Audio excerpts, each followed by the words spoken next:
माननीय सदस्य मनीषाताईंनी त्यांच्या मतदारसंघातल्या दफनभूमीच्या संदर्भातला जो प्रश्न या ठिकाणी उपस्थित केलाय, त्यांनी सांगितलेली एक वस्तुस्थिती ही जी दफनभूमी आहे ती पूर्ण डोंगरावर आहे, उतारावर मृतदेह या ठिकाणी दफन केले जातात.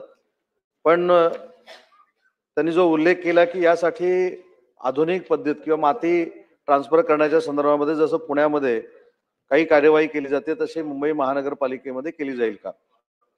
आणि त्यांनी सांगितलेली दुसरी वस्तुस्थिती खरी आहे की एक समितीचं गठन देखील करण्याचा निर्णय राष्ट्रीय मानवी आयोगाने जो आपल्याला निर्देश दिले होते त्या पद्धतीने करण्यात आलेला आहे. या समितीमध्ये संचालक, आयुक्त, उपसचिव, आयुक्त महानगरपालिका, मुख्याधिकारी नगरपालिका, मुख्याधिकारी नगरपंचायत अशा पद्धतीची 8 जणांची ती कमिटी आहे. आणि अशा पद्धतीची कार्यवाही करत असताना आपल्याला जी गाईडलाईन दिलेली आहे की राज्यामधील मृतांच्या हक्काचे संरक्षण करण्यासाठी नागरी स्थानिक स्वराज्य संस्थांकरिता एक एसओपी तयार करायची आहे. आणि ही एसओपी तयार करत असताना सन्माननीय मनीषाताईंनी जी मागणी केलेली आहे ती माहिती देखील या समितीमध्ये आपण देऊ, त्याच्यावर त्यांना अभ्यास करायला सांगू आणि ते मुंबई महानगरपालिकेमध्ये शक्य असेल तर ते करण्याची कार्यवाही देखील करू. असलम शेख. अध्यक्ष महोदय, मुंबई महानगरपालिकेमध्ये ख्रिश्चन धर्मीयांच्या दफनभूमी ह्या 10 आहेत आणि खाजगी व्यवस्थापनाच्या 42 आहेत. मुस्लिम धर्मीय 17 आहेत आणि खाजगी व्यवस्थापनाच्या 57 आहेत. सन्माननीय असलम शेख साहेबांनी जो मुद्दा या ठिकाणी मांडलाय तो नक्की आपण तपासून बघू. परंतु याच्यामध्ये अजून एक पद्धत वापरता येते, परंतु ही पद्धत वापरायची की नाही याच्यावर हा विषय फार संवेदनशील असल्यामुळं आपण याच्यावर निर्णय घेत नाही.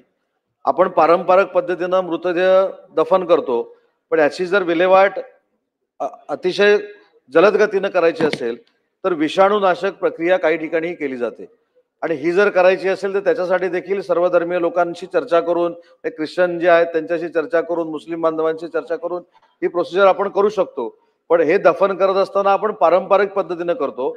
म्हणूनच मगाशी मी सांगितलं की राष्ट्रीय मानवी आयोगानं ज्या गाईडलाईन दिलेल्या आहेत मृतदेहाच्या संरक्षणाच्या, त्या देखील कशा पद्धतीने आपल्याला फॉलो करता येतील.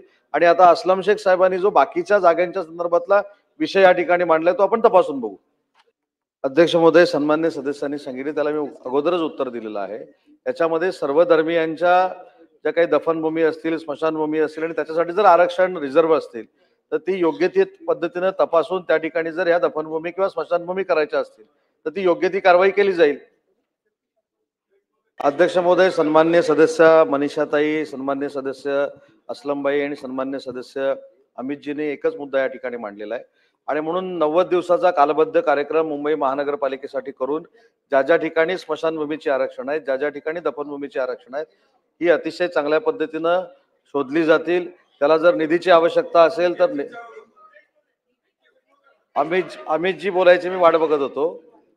तर त्यासाठी योग्य तो निधी पण उपलब्ध करून दिला जाईल, कारण ही आवश्यक बाब आहे आणि त्या आवश्यक बाबीसाठी मुंबई महानगरपालिकेला निर्देश दिले जातात.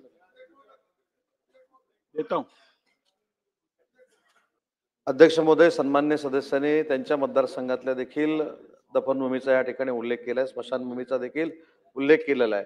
आणि हायकोर्टाने जर तशा पद्धतीचे निर्देश दिले असतील ते तपासून बघितले जातील आणि हायकोर्टाच्या निर्देशाप्रमाणे कारवाई केली जाईल. महोदय, सुरुवातीलाच मी सांगितलं की या संदर्भातला सर्वे करून कुठच्याही परिस्थितीमध्ये स्मशानभूम्या आणि दफनभूमी कमी पडणार नाही त्याची दक्षता जी महानगरपालिकेला घ्यायची त्या पद्धतीचे निर्देश महानगरपालिकेला दिले जातील आणि आपण जी सन्मान्य सदस्यांनी माहिती मागितली ती पटलावर ठेवू.